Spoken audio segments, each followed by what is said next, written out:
حتى تنتصر ثورة أهل الشام.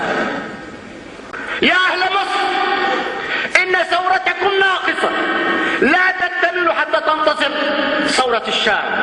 يا أهل ليبيا إن ثورتكم ناقصة لا تكتمل حتى تنتصر ثورة الشام. يا أهل اليمن، يا أهل العرب والإسلام، ثوراتكم لا تكتمل حتى تنتصر ثورة أهل الشام. قال رسول الله صلى الله عليه وسلم: إذا فسد أهل الشام فلا خير فيكم. هذا كلام ليس من عندي. إذا أسلمتم الشام لفساد الطاغية فلا خير فيكم. هذا كلام الحبيب، ليس كلام هذا العبد المسكين. إذا فسد أهل الشام فلا خير فيكم. إذا فسد أهل الشام فلا خير فيكم.